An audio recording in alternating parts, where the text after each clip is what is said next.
With your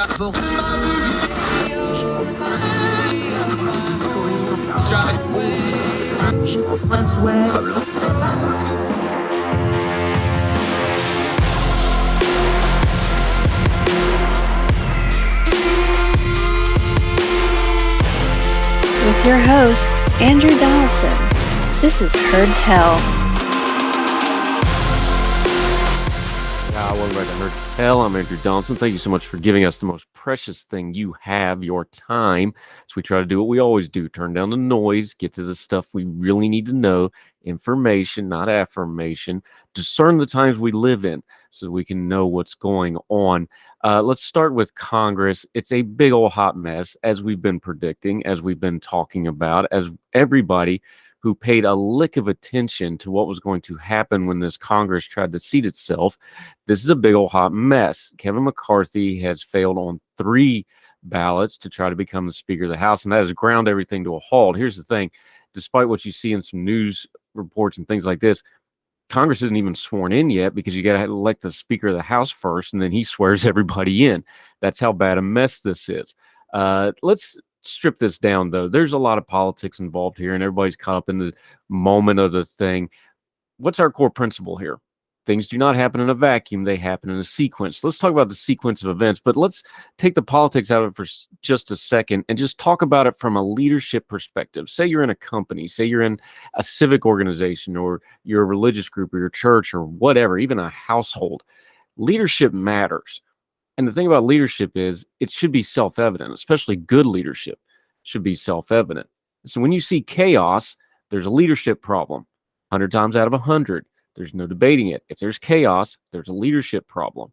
If there's dissension, there's a leadership problem. If you can't get the things done that you as an organization are supposed to be doing, there's a leadership problem. And when the leaders and the people they're supposed to be leading are not in concert, it's very apparent. It's not something you have to explain to people. They can just look at it and see it, even if they don't know anything about your organization or what you're supposed to do or what you're all about. If there's chaos, they just know that leadership is not present. I think that's how we need to look at how this Congress is kicking off right now with the new GOP majority. It's chaos. They don't know what they're doing. They don't have a plan. You can just look. It's a failure of leadership. Kevin McCarthy has been the de facto leader, both because he was a majority leader, but because he was planning for years to become Speaker of the House. And he's cut deal after deal after deal to try to do that. This goes back to basic leadership stuff, though, in a couple of ways. Let's talk about it just real briefly, because, again, the politics are the politics, but things like leadership are universal. One of the most important things I was ever taught and learned, and frankly learned the hard way from a great leader when I first started to try to become a leader, more than just a screwed up young person with no goals, and actually learned my craft and learned how to become a man and do things the right way, was leadership is self-evident. And it was explained to me by my old chief this way: is if you have to tell people you're in charge, you're not. Part of what's going on with Kevin McCarthy here is just basic failed leadership. People don't respect him and people don't take him seriously. And it's obvious they don't like him. Now, there's a lot of political reasons for that you can delve into. But let's take just a couple of lessons in leadership here. One is, all of a sudden, after years and years of doing backslapping and deals and go along to get along, and after a couple of weeks since the midterm elections of promising the world to people who don't like him very much, he decided at the last minute he's going to be a hardliner and draw a line in the sand and hold it and tell everybody to walk up to the line whether you like it or not. This is a basic leadership principle. You may have heard this from parenting sort of things. It's like, it's easy to tighten up the rules at the beginning and then you can loosen them as you go, but you can't do it the other way around, whether it's your kids, whether it's a company, whether it's whatever. I even heard that when I was in the military. You can start tight. You can always loosen up the rules as you go, as people get in line. But if you start loose and you come to tighten up, nobody's going to respect you because you were that loose guy. You were the get along guy. You were everybody's friend. You can't tighten it up and be the hard case leader after that. Doesn't work. We're seeing a little bit of that right now. Another part of leadership, communication. Can you communicate with people and get them to do what you want to do? Now, in Congress, this comes out to votes. There's an old saying in Congress is, if you got the votes, vote. If you don't got the votes, don't vote. Why is that? You lose face, you lose power, you lose your leadership. People don't respect you if you go and lose a vote. The idea that you're going to go and lose multiple votes and then try to say, I'm a great leader, it's a whole lot of hubris, but it's just a basic leadership principle. You end up looking bad. Remember our little country churches we grew up in. I remember my dad telling me something really, really smart. He said, why would we ever hold a vote where anybody voted against anything? You might have one or two cranks, but if everybody's not on board, don't have a vote on it. Because when you have votes, there's one thing that always happens on a vote. You get winners and you got losers, and the losers aren't going to like it. And there's going to be problems going down the road. Now it's the job of Congress to vote. You can't have, 80-20 votes on everything. But you should probably have a plurality before you try to go vote. There's a reason it's been over 100 years since we've had a spectacle this bad in trying to get a Speaker of the House elected. It's because these things are predetermined. Now, a lot of people shrink back and go, oh, that's politics, that's bad. In this case, it's not really bad. It's basic leadership stuff of, I've got my ducks in a row. We're going to go in. We're going to take care of this technicality of electing the leader who's already done all the groundwork to become the leader. And then we're going to go about the business of the Congress. Kevin McCarthy couldn't even complete that basic step. Now, there's a lot of back history here. You can go all the way back to 2015. The first time Kevin McCarthy tried to become Speaker, and God rest his soul, Walter Jones took care of that real quick with a little letter. But you can Google that on your own time, kids. Read up on things from the way, way back of 2015 that got us Paul Ryan as Speaker. But let's remember something here. When you turn down the noise of the politics, can they do the job? Are they a leader? Kevin McCarthy is trying to become a very important leader in our country, the Speaker of the House, the number 3 post in the line of succession, the person who represents the people's house and the people's business based on elections. Yes, the GOP has a thin majority, but this is where it bit them because now they're being beholden to a small part of their party. It's a mess. If you want to be a leader, you shouldn't have to tell people you're in charge. You shouldn't have to have a conference committee where you tell people you deserve something. Don't ever do that, by the way. If you think you want to be a leader of any capacity, never give a speech in front of people where you say you deserve such and such and such and such. That's a death nail. You don't have to tell people you're in charge. If you have to tell people you're in charge, you're not. And if you have to have multiple votes about it before you know the outcome of those votes and you don't know for sure that you're going to get all those votes, you're really not in charge. So underneath all the politics and everything else, with Kevin McCarthy, he failed a basic leadership test. So no, he doesn't deserve to be leader. He didn't put the work in by any definition of the term. And it couldn't happen to a nicer guy. More Heard Tell right after this.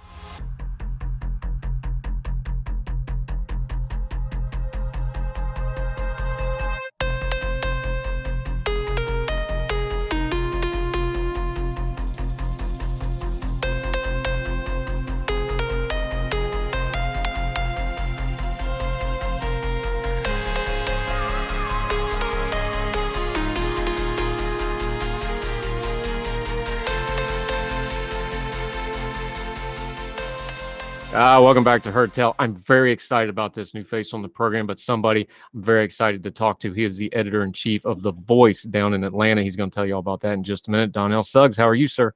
Good morning, brother. I'm fine. How are you doing? Thanks for having me. I love having you. This is one of the reasons I do social media. I get to meet new people, and now I've got an excuse to talk to them. So great to talk to you. Let's start big picture for a second, because I had something happen back when we were covering the midterms. I was talking to one of our regular election folks that does the data and stuff. I think politically, culturally, demographically, economically, any of those major narrative stories that we're covering nationally, and of course those show up at election time, I find Atlanta to just be one of the real fascinating places to watch in the country. I'm an outsider, you're an insider, you're there, you right there.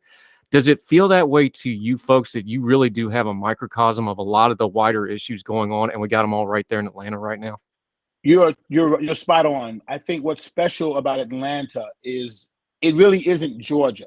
What Atlanta is the best of what America can be, with the ethnicities and different cultures, and also sort of kind of what happens when a city grows so fast that it has to just kind of be in the spotlight, even if it doesn't want to be. I always tell people Atlanta and Georgia are two different things. Atlanta's the capital city, but it's like nothing else in Georgia. So politically, it's like nothing else in Georgia, and now it feels like it's like nothing else in America, and that's really special. That's really special to be a part of that, right? At this time. Yeah, and your own story fits directly into that. You're actually a Brooklyn guy.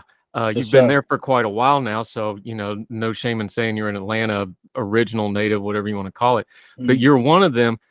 Take your own story, walk people through that. You came to Atlanta, you're part of that story. You came into that community, you're raising your family there now. What got you there and what makes you stay there and work? 16 years in Atlanta, 17 years this June. Met my wife here. My son was born here. My newspaper career really blossomed here. I moved here with the opportunity to work for a lot of smaller Black newspapers because Atlanta still had those. Whereas in New York, there might be a few, but it was just harder to break into the industry as a young man without a ton of references outside of college newspapers. So Atlanta gave me my start. And in the meantime, in 2006, the Atlanta continues to change. So I'm kind of going along for that ride. And I just think that Georgia as a whole, but Atlanta in particular, is that story for a lot of people. They moved here from Detroit and Chicago and Philly, etc. New York, of course, New Jersey. And we got to start maybe a different industry, or we got a fresh start in the industry that we love.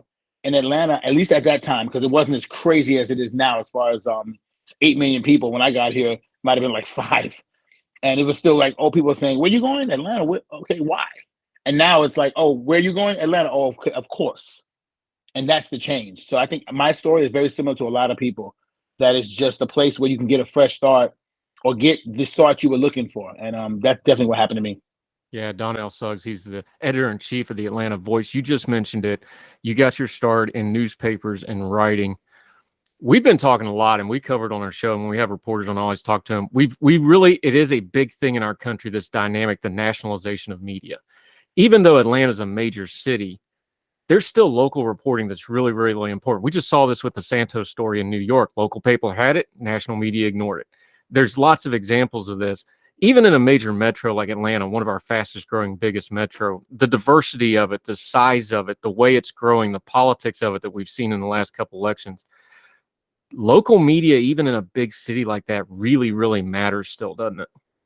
It does. It does. You're not going to get the stories about local politicians. You're not going to get the stories about city council. You're not going to get the stories about the school districts from a national media standpoint unless something major happens, i.e. Herschel Walker, Senator Reverend Warner. When they got down to the nitty gritty, then of course, by the time they debate in Savannah, I'm elbow to elbow with CBS, CNN, ABC, and Fox News.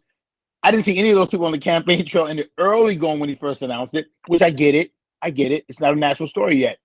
Then once it becomes one, now I'm like in a scrum with like Fox News, and it's great. For me, it's great. I know local people don't like to have the nationals kind of come in and bombard, but because we were on board from day one, I'm treated just like the New York Times and Wall Street Journal when there's a scramble. As a matter of fact, maybe even better in some cases in regards to Warnock's campaign, because they saw me when he was doing church parking lots on the west side of Atlanta with like 25 people outside. So when there's 25,000 people in College Park and President Obama's coming, they still see me. So local news is very important because we have the relationships that form when it isn't the coolest story in America. So when it becomes the coolest story in America, we're still there. Yeah, I'm glad you brought that up because this is why the just banging on the media, and I've tried to quit saying media. I try to distinguish news media, broadcast media. Those are very different things.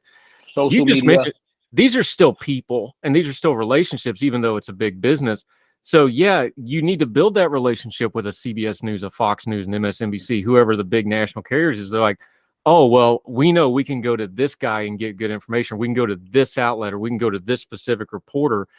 People can do that with their social media, though, too, even if they're other parts of the country. Start following specific reporters, specific outlets. That's actually how you start making media better instead of just bashing the nameless, faceless, the media, right? Please. I think it's great that we separate media, which is a form of communication, from journalists, which is a professional person that knows how to deliver a message. Just like I can sing, but it's not well. I don't want to call myself a singer just because I sang a song in the shower this morning. You shouldn't call yourself a journalist if you're just out there writing something down on Twitter or Instagram or TikTok. So that's okay, but that's a form of media. Just like my singing is a form of noise.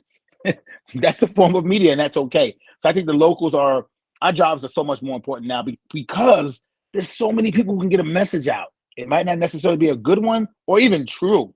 So you need to have that local media there, that source that you can trust and say, hey, wait a minute, I'm just going to check AtlantaVoice.com or I'm going to check Donnell's Twitter feed because he's usually involved in that stuff.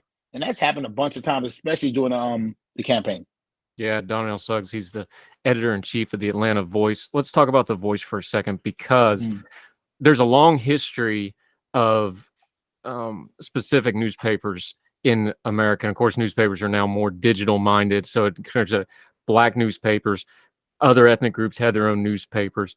This is a long tradition that kind of sort of dropped off in the last few years, but there's folks like you. I know in my home state, even as non-racially diverse as West Virginia can be, we have Black by God, things like this. There seems to be a movement back towards this, using the new technology with the old ideas.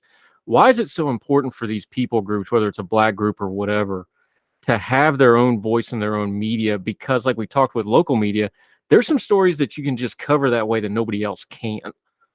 And I think you just said it best. Not that a white reporter from the New York Times couldn't come to Atlanta and tell a story about a lady with a flower shop in College Park, Georgia. Not saying that he or she couldn't do that, but would they do that? I think local media in West Virginia, Philadelphia, the Philadelphia Tribune, for example, one of my favorite Black newspapers, Amsterdam News, one of my favorite Black newspapers in Atlanta, in New York, Atlanta Voice, etc. I think we have a beat on some of that more ground level stuff that you still need. And in the case of websites like Word and Black, there are websites that are saying, hey, listen, let's get these Black newspapers together. Let's get online. Let's make a digital front and get the word out still, because I think it's still important that we tell our own stories still. We were doing that in the 20s, 30s, 40s, 50s, 60s because we couldn't get into mainstream media. And then once we began to do that, just like in college and sports as well, well, then maybe I don't need to write for the Atlanta Voice. I can write for the Atlanta Journal-Constitution. And there are some great journalists there. I don't care what color they are. But in the same token, I'm at a Clayton County school talking to someone at a warming station in Jonesboro that no one else would care about because it's not on their beat. Whereas with me, it's more local, so I better get down there.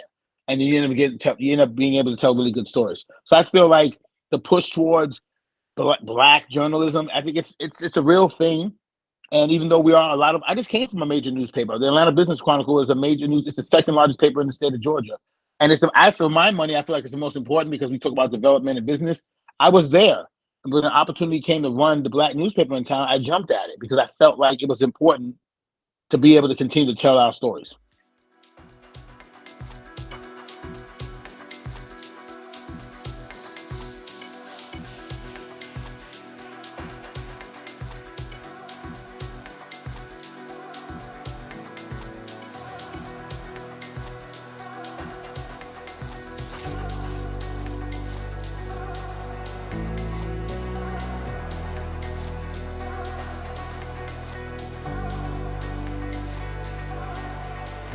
Yeah, Donnell Suggs, editor-in-chief of the Atlanta Voice. Let's take an example that you already mentioned.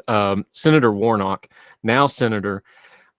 I'm an outsider. I'm a national guy. So I'm basically going off what I read and talking to people. And when I talk to people about the last runoff, and it ran into this runoff with Senator Warnock, that first runoff race, there was the national narrative, and then the Trump jumped in, and then there was the complete disaster piece of the GOP and how they handled that and telling their own voters not to vote and all that. That was the national narrative. But when I talked to people locally and I started talking to sources like what you folks do, they're like, no. There's a story with the Raphael Warnock, the church stuff, some of the really ugly stuff, how personal that race got. And it carried over because it was only 2 years until the next one. That was the local story that the national kind of missed. And that is one of those great examples of, like, politically, everybody's like, well, how did you see this coming? Well, because if you talk to the local people, the story was completely different than the national narrative that came in later. And now you got to, now on his own terms, Senator Warnock. Again, we were covering Warnock when the idea was just floated about him 2 years ago, potentially running for Senate. So this wasn't new stuff for us. We were covering Ebenezer Baptist Church whenever they had MLK different celebrations, etc. So again, he was familiar to us. So when we jumped into this thing, it wasn't like we were talking about someone that we had to kind of discover. We knew him already, and it just read differently. It doesn't have to read better. It just read differently because I was already covering his church, or I was already talking to parishioners at his church. So it wasn't like we parachuted in and tried to figure out this guy. We knew this guy, and I think that's the strength of being the only black newspaper, the only black print and online newspaper in Atlanta. We still have that cachet with a lot of these people, especially particularly a reverend at the most prominent church in the city. I think in the city, period, let alone black church. So that comes with being local and already being on the ground. And that's a culture thing, black church. Man, even if you come from a church background, that's unique in and of itself. It really needs to explain to folks that don't understand it, because it was really one of those things with, and this is the best way I can think to explain it. You can explain it better than me. Is like, look, this is one of those things that's in sort of like we talk amongst ourselves about certain things, but you don't get to criticize it from the outside. It was that kind of a dynamic, but a national audience may not be familiar with, especially Southern church culture in that community. The black church was the place where we could go, kind of like how guys talk at the barbershop now. Let's take it back to when we couldn't drink out of that water fountain or sit at that lunch counter. But the black church was the place where you can go, quote unquote, let your hair down and have our conversations about how things are going to go. And in some cases, during the civil rights movement, have our conversations about what we're going to do. So the black church has a certain cachet and prominence still to this day. That's a place where we can be ourselves, and you don't have to necessarily mix words or keep some things under wraps. These days now you get canceled for everything. Well, I've been to black churches where folks is talking about how we're raising our kids, why we don't have jobs, how you're dealing with your wife, and it's like, this is your father, your mother, in a sense, your pastor telling you this is how you're supposed to do it. You ain't doing it right, and that's why black church is still extremely important. Yeah, Donnell Suggs joining us, editor-in-chief of the Atlanta Voice. We're going to link to it, by the way, so you can find his publication and the great work. He's got some really good young reporters. I was reading through this stuff. The key to the First Amendment, when we talk about freedom of speech, is, do you tolerate somebody that's against your speech? Do you defend their right to say something you disagree with? It's kind of the same thing with the press. We need to have an adversarial press because there's a lot of accountability that needs to go away, and everybody covers things a little differently. It's almost like the old Jordan thing, Republicans buy shoes too, right? If you're on the right, you should be protective of progressive press. Progressive press should be protective of conservative press. This thing all goes together. How do we get past that so that we're talking about journalism? Because it really does seem like it's gotten more and more partisan, and there's nothing wrong with that. But overarching that is, I think there's been some taking advantage of the freedom of the press under the guise of that, and we're missing the bigger picture. Like, no, we need all of this media working, even if they're at cross purposes sometimes, because when it comes to things like government or corruption or big corporations or demographic changes or whatever, the press is still supposed to be that outlet between the people and those halls of power. How do we tell that story a little bit better in a bigger picture way? So like, hey, even if I disagree with this publication, it's important that they're there. I'm gonna use this moment to take a shot at television and radio. I think they're more bipartisan than we are in the printed press, because we can't be, unless you're literally like, telling you, advertising yourself as a right wing this or right wing that. For the most part, we're reporters, and we're going to ask questions of people, and we're going to report it. I think television, and particularly television, and then radio are like, wait a minute, we need these audiences, so we better go down this lane. Fox News has phenomenal journalists there, but they have a job and they have bosses that make them say some of the things they say. Tucker Carlson is a really good journalist. I don't think a lot of people know he's an excellent reporter, but no one cares anymore because on TV he's saying these things that make you say, oh, either I love this guy or I hate this guy, and he's got to do what he has to do to feed his family. I get that. I wish he wouldn't, and be a little more careful. With that said, I think as me as a newspaper reporter and someone that writes for a printed paper and online, I have to just be gray. Here's what happened. I was at Walker rallies. I was at Warnock rallies, for example. It wasn't like I was telling some more than the others. And I think that's the difference between those two mediums, or those three mediums. And I think we should get back to having all three mediums, radio, TV, and print, just be journalists and not necessarily have any sides. When did that happen? We didn't used to have that. put, this is grown folk talk that we do here. We don't yell, we talk through things. You're in a business, you run the paper, you're an editor in chief. You understand that digital side is now the lifeblood of print media. I mean, you just got to be or you're dead, because we've seen it all across the country. How do you transfer that to the new technology without changing the principles of it? Because that's what the print media, again, let's break this down. Broadcast media, that's a whole different business model than journalism, than investigative journalism, than print media. How does print media push ahead? Because you're doing it. This is your job now. You try to take print media and investigative reporting and put it in a digital context. How do you see it as somebody that's doing it and trying to evolve with it as it's changing under your feet? And you mentioned earlier, I have a really good young journalist. When you say young, they're like 24 and 21 in particular. They're kids. And their mindset is get in front of a camera or get on social media or try to write a hot take. And I'm training them to say, listen, you can have a hot story and have it still be journalism. Let's utilize social media. Let's get on Twitter and let's utilize that to say, hey, we're here at this place. There's still a way for me to do it. The website is the lifeblood. It's just bottom line. The ads online make us more money than ads in print. People still want that. But I have to be clear, all the stories have to be for online.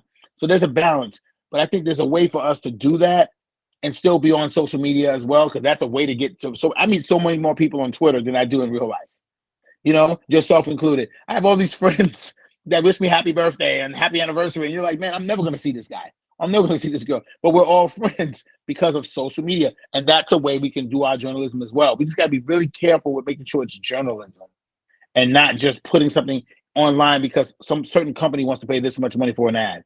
We get that all the time. We're the black newspaper in town. A lot of companies want to reach black audiences, or at least pretend that they are. And they'll come to us and say, hey, here's this big, I'm not going to name a company. Here's this big ad or whatever. Could you put that by a story about this? And sometimes I have to push back with my publishers and say, wait.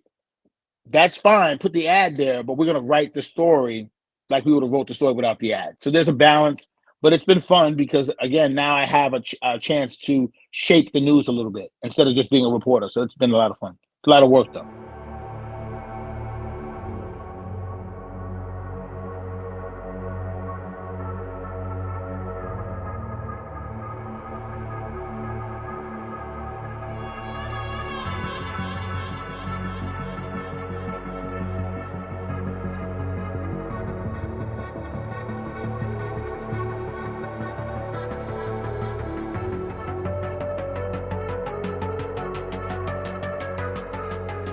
Yeah, Donnell Suggs, editor-in-chief of the Atlanta Voice.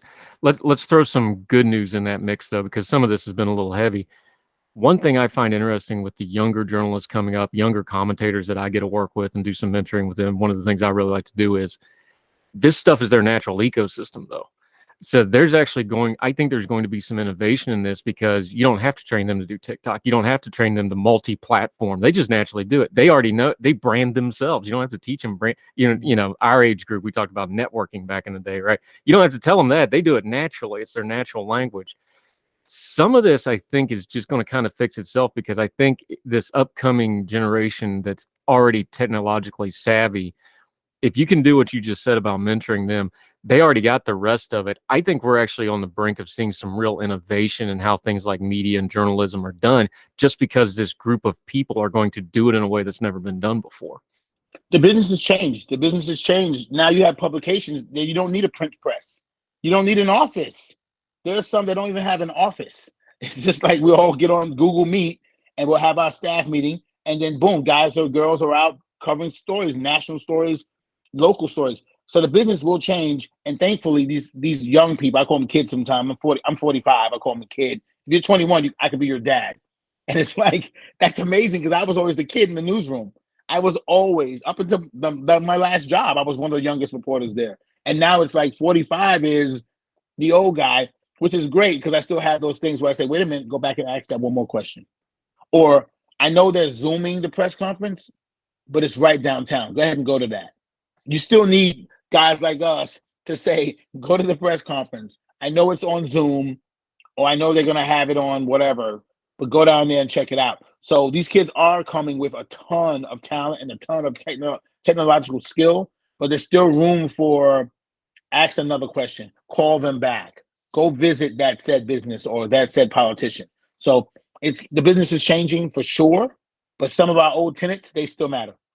Yeah.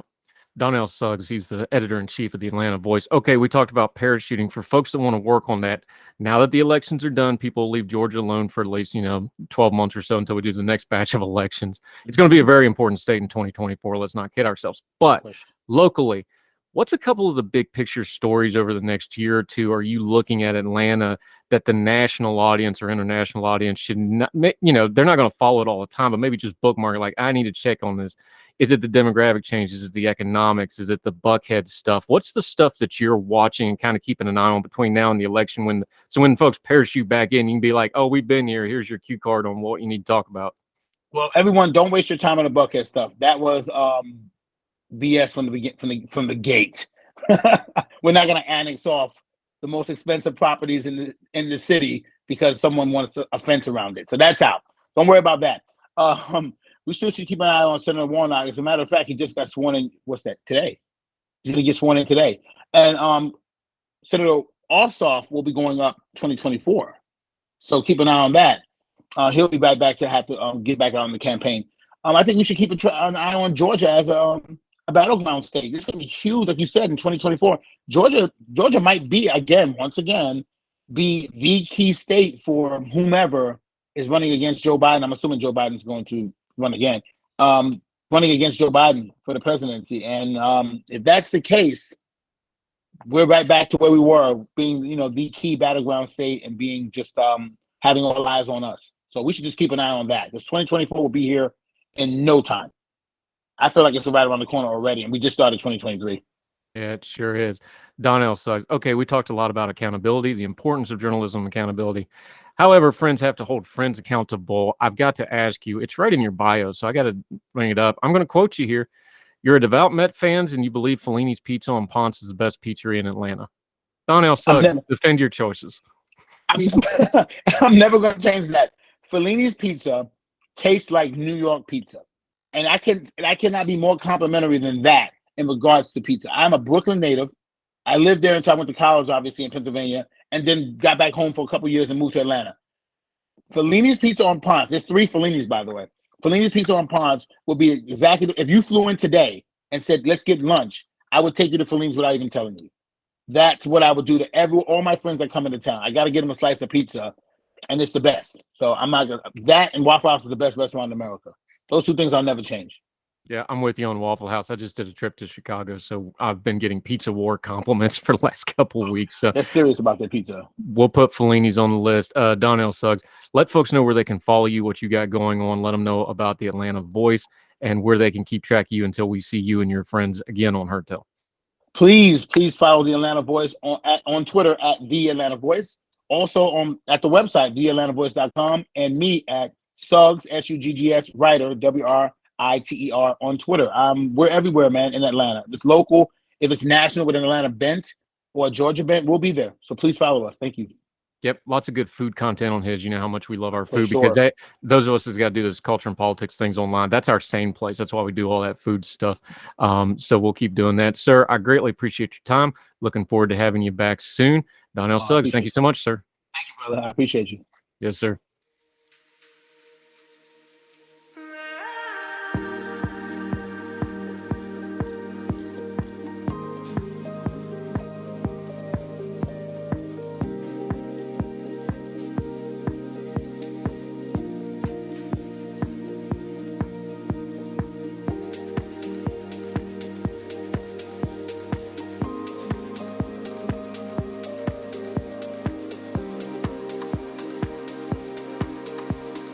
Welcome back to Heard Tell. Let's go back overseas. Part of the problem with covering war is it's so awful, it's hard to actually cover it and explain to people that have never seen war or don't understand things like displaced peoples groups, not just the violence of the frontline action, but what it does to civilian populations, what it does to displaced people, the refugee crisis of people trying to get out of the war zone, things like this.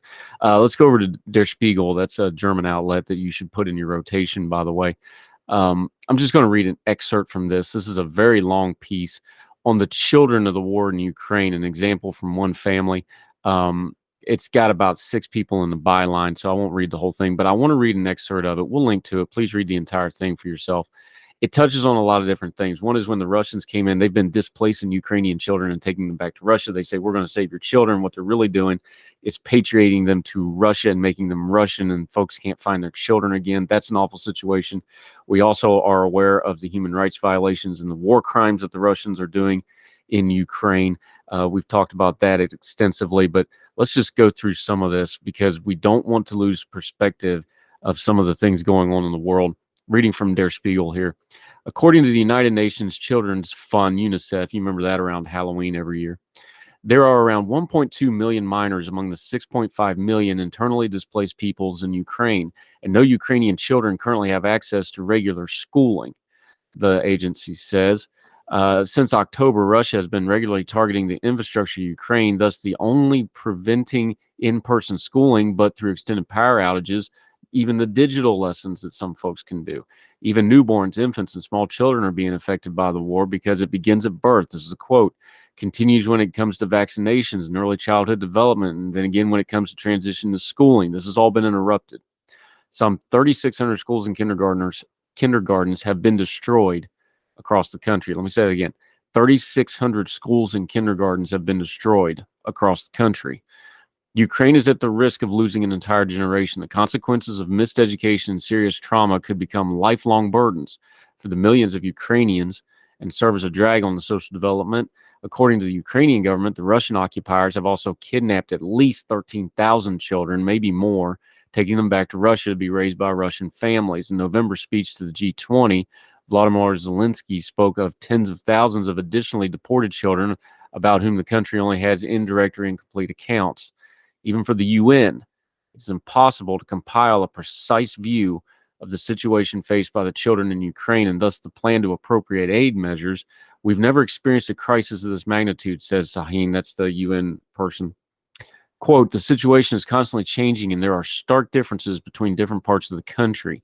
UN organizers have no presence in all the Russian occupied areas and, quote, together with our partner organizations, we are requesting free access to those areas, end quote. In occupied eastern Ukraine, thousands of children have experienced war occupation for over 8 years now. Olena Zelensky, the first lady and president of Vladimir Zelensky, has become a kind of patron for the children of Ukraine and a flag bearer for the aid response in the country. Thousands of Ukrainian children witness death. Their lives are threatened. They are faced dangers and fears, and they are all unexpectedly and unfortunately become mature, she said at a UNICEF conference. Quote, but they remain children and are vulnerable. We can't allow the burden of their experience to little on down in the piece. There are countless forms of suffering for children in Ukraine, but there's also a huge number of people providing assistance. Thousands of organizations and networks have been established since February 24 when the invasion began. In contrast to many other large cities in the world, this war is taking place in a country which, at least prior to the Russian invasion, had a functioning state, good digital infrastructure, and most importantly, a strong civil society. One of the private organizations is World to Ukraine, a group that has been operating an emergency shelter and a vodka distillery. And I'm not going to try to pronounce this word. I'm sorry. Let's just be honest with ourselves. Man's got to know his limitations. This has got a bunch of Z's in it. Since April, the eastern Ukrainian industrial city is located around 30 kilometers from the front, and people from the occupied territories arrive every day, with many of them having experienced months of bombardment from missiles and artillery. In the early months of the war, the vaulted basement of the vodka factory provided mostly shelter to the refugees from the heavily bombed city of Mariupol. The port city on the Sea of Azov, which was besieged for weeks by Russian units and hundreds of people holding out in the steel factory until the city finally fell. The dead had to be buried between the residential buildings, and the residents were left to drink from puddles. Russian Air Force even bombed the drama theater that was being used as an emergency shelter for displaced peoples, along with the city's maternity ward. It was nothing less than an extermination campaign against the civilian population that Moscow claimed to want to liberate. Again, I'm reading from Der Spiegel here. Traveling through the countryside, one comes across children who have built play checkpoints. You know, military checkpoints, they're playing military checkpoints. Or, as in early May in Zapor, again, this is the Z word I can't pronounce. It's got a bunch of Z's in it. Sorry, folks. A 6-year-old who was wearing his UNICEF backpack on his chest as a bulletproof vest and spoke constantly of tanks and bombs while imitating the noises of explosions. A wall in the city cellar where the family seeks shelter from the violence and sleeps in bunk beds following their arrival is covered with children's drawings. Most of the children's drawings depict soldiers, war, and destruction. Children always reproduce their realities in games, said Katerina Chernova, the facility manager for the World to Ukrainians. Iranian Zaklinska, sorry, folks. Irina Zakalinska arrived at the organization's shelter with 3 of her 4 children. The girls are 12 and 9 years old, with their little brother who was just 1.5. The family spent over 5 months living in the gray zone between the Russians and the Ukrainians. Their home was located south of the city that I can't pronounce, on the line of contact between the troops. The entire family, including the father and oldest son, tried on 4 separate occasions to flee the Ukrainian-controlled territory through Russian checkpoints. On the 5th try, the mother was let through with the 3 children, but the 2 men of military age were forced to remain. The father and son were finally able to make it to Europe via Russia with help of an immigrant smuggler and are now living in the Czech Republic. She says the children suffered greatly from the shortages and the daily artillery strikes. The occupiers wanted to force the children to attend a school with a Russian curriculum, adding Russian soldiers had searched their home and suspects that she belonged to the Ukrainian resistance. And the children had to go through the experience of watching 2 neighbors die from kidney failure because they had no access to dialysis. That is a brutal way to die, folks. In the beginning, they would ask after loud explosions how far away the detonations had been and learn how to count between them. But later, the children themselves were able to determine it, both from the direction of fire and how far away the strikes were. They could even distinguish between the different types of artillery. The mother says frequently, though, they don't even pay attention when an explosion went off anymore. When things got particularly bad, 9-year-old Lena would hide under her parents' bed with a pillow. We wouldn't be able to get her to come out the whole night, her mother said. Little Daniel was only 11 months old when the war reached them. When the explosions would wake him up, he'd started to scream, and I felt so helpless. The family is currently surviving on €275 of state assistance per month, and Zelensky gets up at 3 a.m. to help out in the family's kitchen and to search for things like water. She was able to find an apartment for her and the children after months of search, and there are plenty of solidarity to go around in Ukraine, she says, but, quote, who wants a refugee family as renters? On the day before her interview with Der Spiegel, Vladimir Putin's army again fired off missiles and drones at the Ukrainian cities.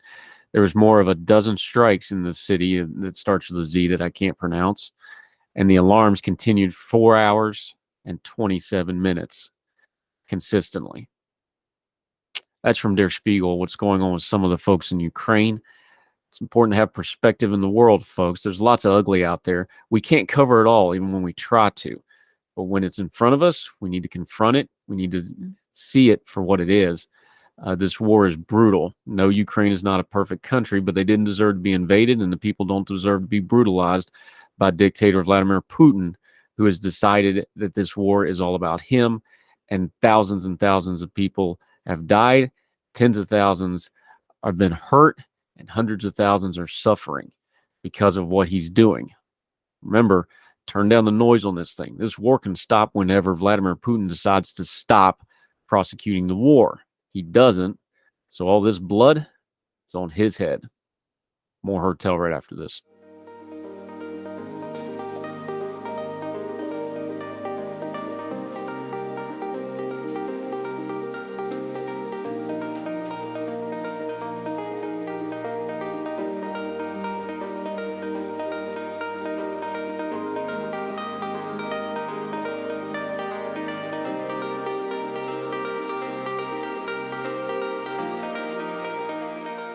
Back to Heard Tell. Usually we try to end on a good note when we have time in the program. This is only something that's potentially a good note, but it's from something that's very tragic. Most of you have probably seen or heard or seen the viral videos of Damar Hamlin on the field during the Monday Night Football game. They stopped the game. He suffered a cardiac arrest during the game because he was hit in the chest.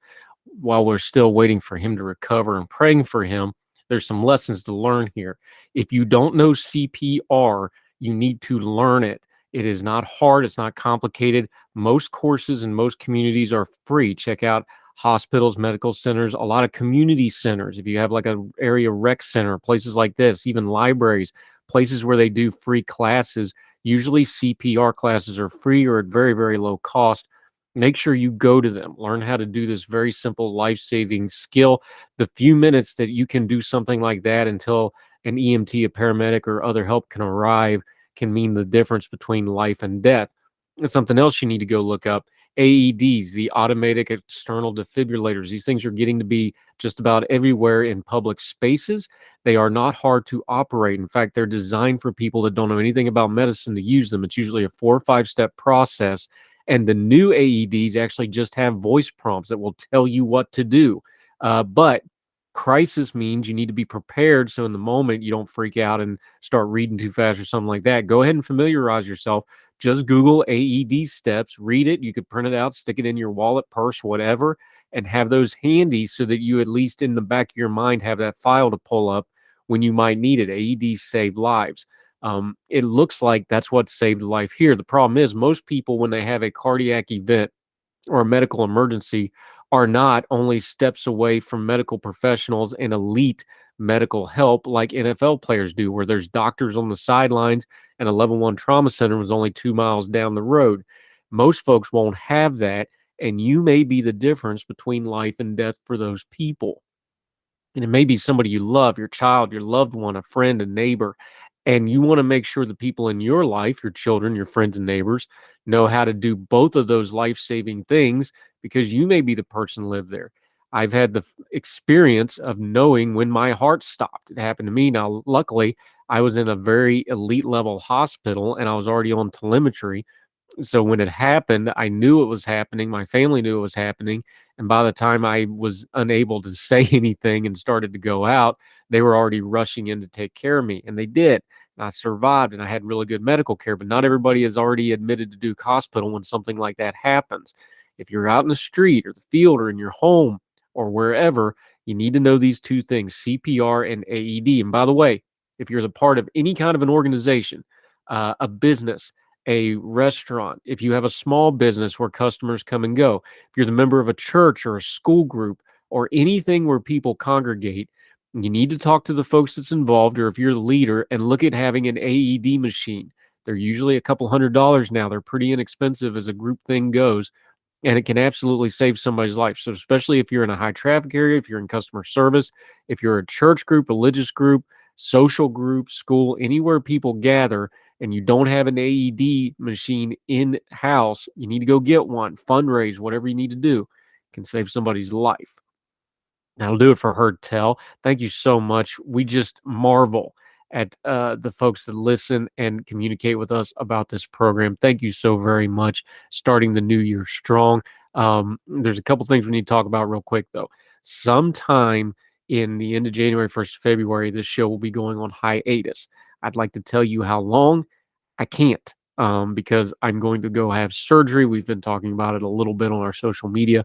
We have 2 plans going into that surgery. Plan A, I'll be in maybe a week or 2, and we can get back to business. Plan B, it will be a lot longer than that before we get back to business. We'll update you as we can, as we get firm dates and things like that. We'll let you know what we're going to be doing. There's lots of best of shows ready. We're going to have some content ready for you to still be able to enjoy, but we won't be able to do new programs for probably at least a week or 2. We'll let you know when that is. Appreciate your prayers and concerns. We will try to be as open and honest with you about things like dates and updates and things like that as we can. In the meantime, we're going to keep working. We're going to finish strong until then. A lot of exciting stuff coming up on Heard Tell. Make sure you're subscribed. All the podcasting platforms, iTunes, Spotify, wherever you get it. Really important to us that you subscribe so you don't miss a thing. It doesn't cost you anything. It only costs you a click. If you want to watch on the YouTube channel, please do that. Heard Tell Show or my name, Andrew Donaldson. Search block will come right up. You can watch the program. That also has the Good Talk breakout episodes, has some of the older long form discussions on specific topics. You can check those out. There's 46 of those. Would love to see you do that. Make sure you subscribe to that to do. We do not advertise this program other than our own social media. So if you could share us on your social media, we'd greatly appreciate it. Thank you for that. So until we see you next time on Heard Tell, wherever you and yours are across the street or around the world, we hope you're well. We hope you're well fed. And we'll talk to you again real soon for more Heard Tell. All the music on Heard Tell is provided under a Creative Content license from monstercat.com.